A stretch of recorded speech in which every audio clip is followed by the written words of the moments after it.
Hi, this is Ashley. Today we're going to talk about the basics of renting out your home if you're a first-time landlord looking to get new tenants into your property. We have a checklist that we like to go through with new owners to make sure that their property is move-in ready, and then there are some things that I as a property manager like to suggest to my owners to make it a little bit more appealing to tenants so we can get it rented quickly into good tenants. Major things that you want to make sure are taken care of are going to be working smoke detectors in every room, working window locks in every room. That's one that not a lot of people think of. And then you want to make sure that the property is cleaned before new tenants move in, as well as getting the carpet professionally cleaned. We always suggest by a truck mounted system because the rug doctors don't do a very good job. Don't use one of those. When I go through with new owners, I try to put myself in the shoes of a tenant to see if this is someplace that I myself would like to rent. A lot of it is opinion, so you can't really trust that a lot. However, when we get calls from tenants, we always try to get feedback from them when they look at properties to see if there's anything that we can do to improve the rentability of a space. We always make sure that it's clean, that the paint has been touched up. Tenants don't really like moving into a place that has felt lived in.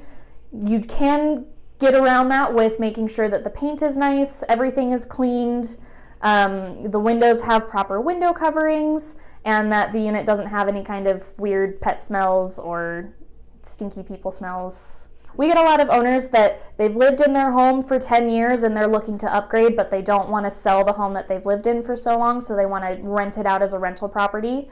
Most of these owners have a huge emotional attachment to their property, and my best suggestion is to remove all emotional attachment from your property. Once you turn it into a rental, it is no longer your home, it is someone else's home.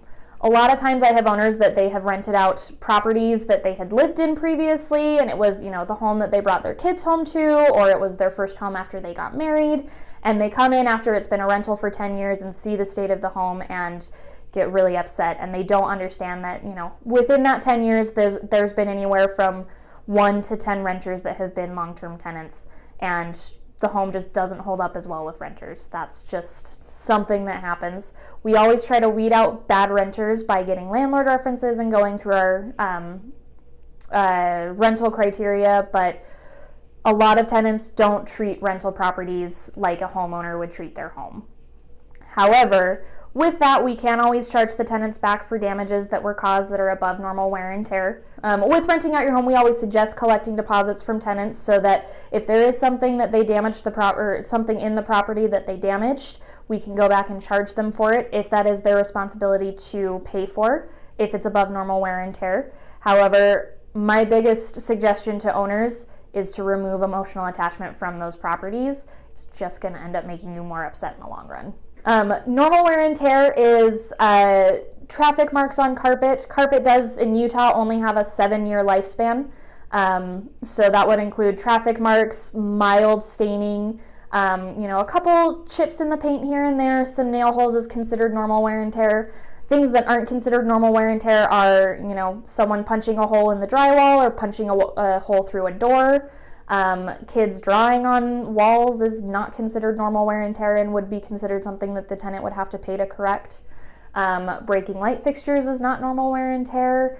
There's a whole handful of things that we can charge back to tenants upon move out. And it really just depends on the condition of the property prior to the move-in and after the move-in, and what the property looks like when we go through for our inspection at the end. If you have any questions about renting out your home, please feel free to give us a call or send us an email, and we would be happy to talk to you about it and go through what we would suggest as property managers.